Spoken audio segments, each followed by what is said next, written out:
Hey, y'all. Okay. In just a minute, I'll have this PowerPoint or these slides pulled up, and hopefully we can get started with the divided kingdom. Just as uh, I don't know, a reminder, before spring break, we were covering the United Kingdom. Okay. Remember, it only had three kings. That was Saul, David, and Solomon. Right? Saul was from the tribe of Benjamin, and his family didn't not able or were not allowed to continue on as the king. David became the king after him, after Saul died, and he had a promise. He was in a covenant with God, where as long as there was a throne in Jerusalem, it would be a member of his family sitting on that throne. Okay. You need to stick that in your craw and remember that one. All right. So David, right before he died, he had several sons who tried to take over his throne from him. But Solomon was the one who was supposed to be the king. And so David set that up before he died. And then when he did die, Solomon became the king. Okay. Now, Solomon was young when he became the king, and he was the one that God asked him, ask me anything you want and I'll give it to you. And he said, I don't know what I'm doing. Will you please give me the wisdom to run this country the way you want it run? And God was so pleased with that. He said, not only am I going to make you the wisest man to ever live, I'm also going to give you everything else you could have asked for and didn't. Okay. So Solomon got the wisdom. Solomon got the wealth. He got the fame. He got the girl. He got everything a man could possibly want. But towards the end of his career as king, just like other people, he is human. Humans mess up. He ended up making alliances with other nations in order to acquire more land. And in doing that, he started marrying their daughters and marrying all these princesses and stuff. And it seems, just from an outsider looking in, it seems like that became an addiction for him, because he ended up with 700 wives and 300 concubines. Okay. That's 1,000 women that he thought he could handle. And he was outside of his mind. But anyway, these women, a lot of these women were women of other religions, other faiths, and they were not supposed to mix based on faith. Okay. And so there were certain nations that God had forbidden his people to marry, and it was only because of religious reasons. Okay. Well, Solomon thought he was too wise to fall for that, and so he married them anyway. And but then when he got old, the Bible says that his wives turned his heart away from God. And let's see.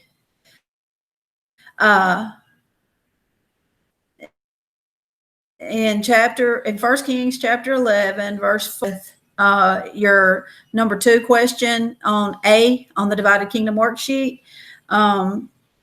It says, for it was so when Solomon was old that his wives turned his heart after other gods, and his heart was not loyal to the Lord his God, as was the heart of his father David. And then it goes on to say that he worshiped all these other gods and stuff. He began to chase after these other gods. So that's a sad commentary at the end of Solomon's life. So because of that, the scripture says in verse 9 of that same chapter, so the Lord became angry with Solomon because his heart had turned from the Lord God of Israel, who had appeared to him twice, and had commanded him concerning this thing that he should not go after other gods. But he did not keep what the Lord had commanded. Therefore, the Lord said to Solomon, because you have done this and have not kept my covenant and my statutes, which I have commanded, I will surely tear the kingdom away from you and give it to your servant. Nevertheless, I will not do it in your days for the sake of your father David. I will tear it out of the hand of your son. However, I will not tear away the whole kingdom. I will give one tribe to your son for the sake of my servant David and for the sake of Jerusalem, which I have chosen. Okay, so remember that David had that promise that as long as there was a throne in Jerusalem, it'd be his descendants sitting on it. Okay, well, God is telling Solomon, you don't deserve to sit on it now, but I'm not going to do anything until your son becomes the king. Okay, I'm going to tear the kingdom away, part of the kingdom away. He was going to leave a tribe loyal to David, not to Solomon. So when Solomon died, his son Rehoboam, and this is fixing to get very confusing with these names, Rehoboam became, or he was going to try to become the king. And he went to get his crown, and the people had a spokesperson named Jeroboam. By the way, Jeroboam's the one that was going to get to be the king over the rest of the tribes, because he had been promised that, and he was a servant of Solomon's. When Solomon figured out who that king was supposed to be when he was still alive, he tried to kill him. So Jeroboam had to run away, and he ran to Egypt and stayed down there until Solomon died, and now he's back. Okay, so that's just a little FYI there about him. Anyway, so Jeroboam steps up, and he says, sir, we just have a question for you. Your daddy worked us way too hard at the end of his career, and these men haven't gotten to go home, and they haven't seen their wives or their kids and stuff, and they just need a break. Can you give them a little vacation time? Just a little bit, just a day off of work. A little, please. Well, this Rehoboam, he is not wise like Solomon was, okay? So he is smart enough, however, to say, give me 3 days to think about it. So the people left, and they're going to come back in 3 days to see what his answer is. Well, when he goes then, and he goes to Solomon's advisors. Now, these were the men who advised the wisest man in the world. They sat underneath his teachings. These guys know what they're talking about. They're older. They've been there. They've done that. These are the ones he needs to listen to. And he asked them, what do you think I should do? They say, you need to listen to the people, because they're right. Your daddy was too hard on them at the end of his career, and they need to get to go home and see their wives. If you'll let them go home for a little bit, give them a break. Just give them a break. Let them go home for a little while. They'll follow you to the end of the days. You won't have any trouble out of them. Well, just like young people are, y'all don't want to go to advice about something you really want to do that you know is not right. Would you? You never would come and ask me about that, would you? Because you know I done been there, done that. I'd tell you not to do it. But you're going to go to somebody that wants to agree with you, because you really don't want advice, right? A person doesn't really necessarily want advice. They just want somebody to agree with them that it's okay to do something when you're dead set on it. Okay, so Rehoboam, he goes to his friends who he had made advisors, who had grown up with him. Okay, now he was the son of the richest man in the world. Never had to lift his finger to do a thing. Don't you think he was kind of a spoiled rotten brat? Probably. He acts, you're going to see that he acts like it a little bit in a minute. Okay, if he's like that, what kind of friends you think he's got? Same kind. Okay, these guys don't know anything about running a country. He just now appointed them. They just grew up with him. And so they're like, oh man, you can't let these people tell you what to do. You give them an inch, they're going to try to take a mile from you. You better show them who's boss. You better let them know. Now, whose advice should he take? Older, wiser, been there, done that. Listen to me, young people. Older, wiser people know better. Okay? Anyway, so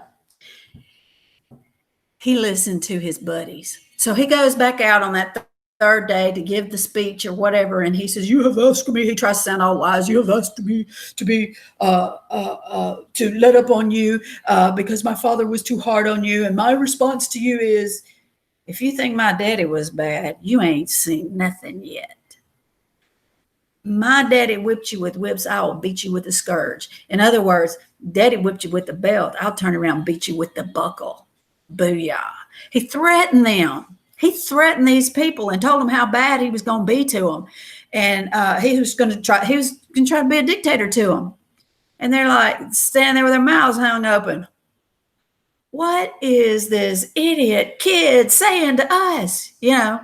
And so finally, after a minute of them like stewing on that for a second, they're like, "Forget you. We ain't having nothing to do with that." And they showed him the hand and turned around and walked up. "We ain't got nothing to do with you. We ain't got nothing to do with David. You are not our king." He's standing there, but wait just a minute. You come back here. And they're like, "Oh no, you don't get the crown from us." And they turned around, and that is when the kingdom divided. Okay.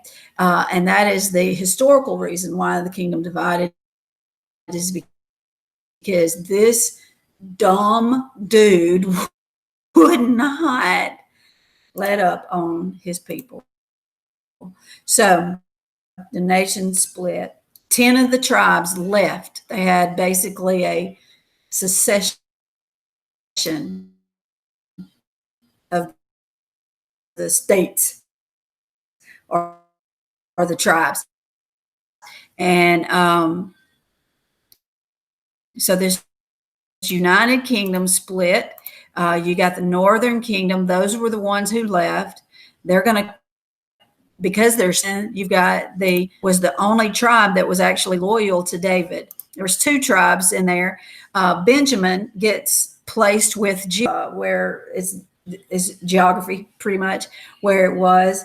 They weren't happy about it to begin with, but they're going to be really glad in about 150 years that they stuck with Judah as opposed to Israel. Okay. So now here's where the confusing part gets. Rehoboam is going to be this king of Judah, 2 little tribes. Okay. Jeroboam, the guy I talked about earlier, he is going to become the king of Israel, the top 10 tribes. Now, Jeroboam had been told by God, much like Saul had been, and David had been, "Follow me and everything will be all right. I will be with you in your kingdom." Kingdom kind of split what it kind of looks like. Judah was a huge country. If you remember, all these colors are the colors of the different tribes and stuff like that. Simeon by this time had dispersed up into this area. So let's see. We got the nation of Israel right here and the nation of Judah right here. The Philistines have all of this land, all of this territory right here. Before, when Solomon was doing good, all of this basically belonged to him, all the way over to the Euphrates River. Okay. And now it's been shortened all the way down to this. Okay. So,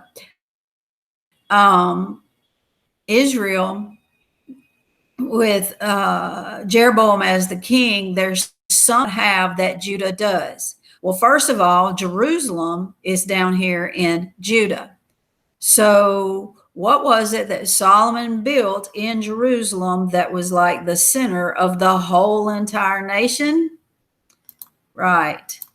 The temple. Okay. The gold walls, gold doors, gold floors. All right. So that's my version of the temple. And so then the men of Israel and Judah, now, I guess these men were required to report basically to the temple 3 times a year. Okay. For us here in America, that would be like they have to go to church 3 times a year. They don't have to go every Sunday morning, Sunday night, Wednesday night, whenever the church doors are open or anything like that. There's 3 times during the year on 3 different festivals or feasts that they are to appear before the Lord.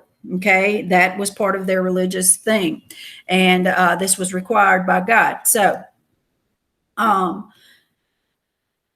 Jeroboam, the king up here, gets to thinking, oh man, I know what's going to happen. On those 3 times of the year, when they go down here to worship the Lord, when my people go down there, they're going to see some of their old buddies that live down here in Judah, and they're going to be like, oh man, I miss the good old days when we were just one big happy family. And why can't we just let bygones be bygones and be one big happy family again? Well, if they do that, then I'm going to be the one that's dead because I'm not part of David's family, and they're going to kill me. So he goes to his advisors, whom he had just appointed. Come on. Nobody's with any experience. They're not listening to the guys that have the experience. And he says, what do I do about this? These guys, if they had been godly guys, they would have said, just depend on the Lord to take care of it. He told you he would, but they were not. So they said, simple. Give the people another place. So then he did something really dumb. He made not 1, but 2 gold cows. And he called them God, basically. Okay. So he told his people that lived up further up north up here, you don't have to go all the way down to Jerusalem to worship. You can come up here to this cow right here. This is the God that brought you out of Egypt. These are the gods that brought you out of Egypt. That's what he said to them. And same thing there.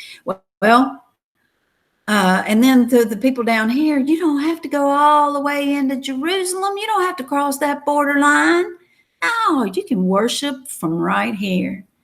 And the people said, okay. Now, this is going to cause future huge problems for Israel. This is going to open a doorway for them to accept, because at this time, the entire nation worships God, okay? The God of Israel. But this is going to open the door for them to accept other gods, all right? They're still, even though they're worshiping that gold cows, they're still thinking that they're worshiping their God, the God of Israel at this point. Okay. So now Jeroboam did a few other things that messed with their religious stuff, and that's going to cause major problems. It's going to be the biggest thing that separates Israel from Judah historically. The history books, when they're comparing the two, this is what they say about Israel, or they talk about Israel being more accepting to other religions and that sort of thing. So the first thing that Jeroboam did, was he built 2 gold cows, called them God. Not a good idea. Well, when the priest, let me go back for just a second. When the priest, remember how the priests were scattered out? The Levites were scattered all through the nation of Israel so that everybody had access to a priest and stuff. Well, when the priests saw, the tribe of Levi, when they saw what Jeroboam had done with these gold cows, they were like, uh-oh, this ain't gonna work. And they all up and moved, and they all moved down here and moved, around Jerusalem and stuff. And they didn't stay for that. Well, that kind of ticked Jeroboam off a little bit, and he's like, well, I don't care. I'll appoint my own priest. So whoever wanted to be a priest, he said, okay, fine. Remember, they're supposed to be from the tribe of Levi, but he was appointing whoever he wanted to. This is not called by God, okay? Bad. They're not supposed to be priests. All righty?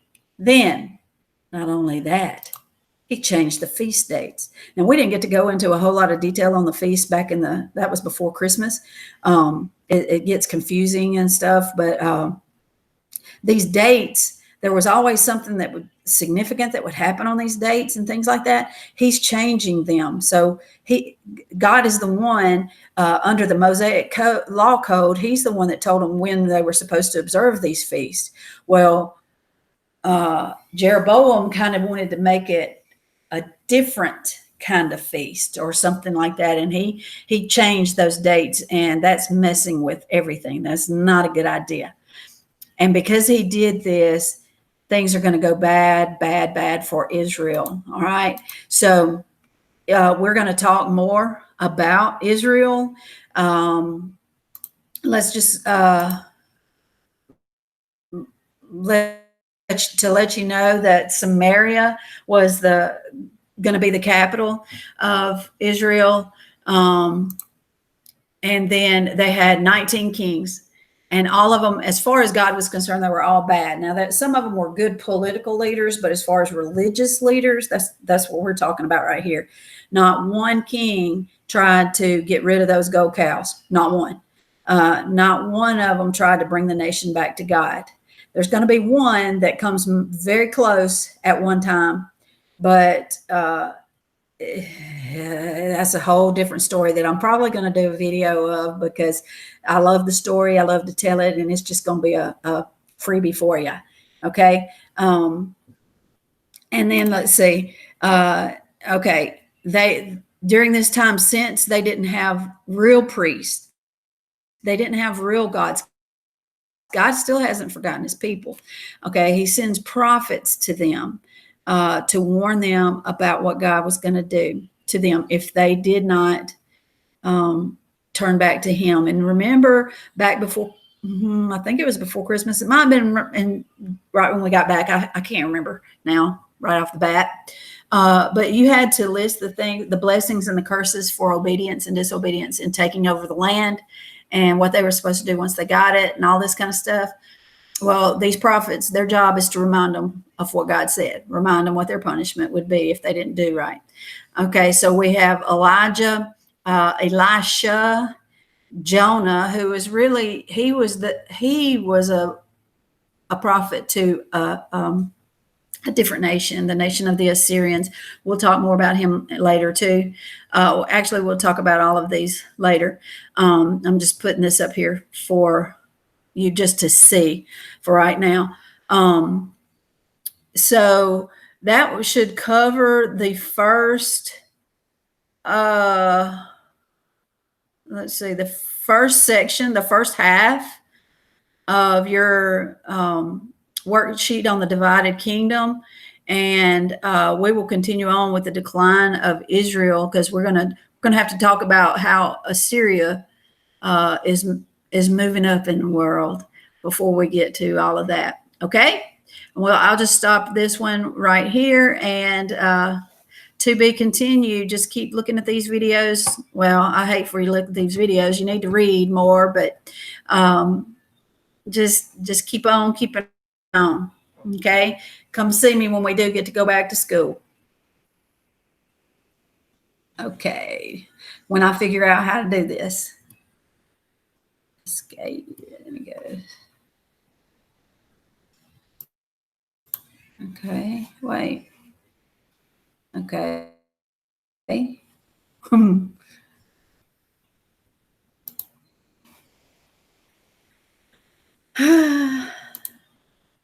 Stop recording.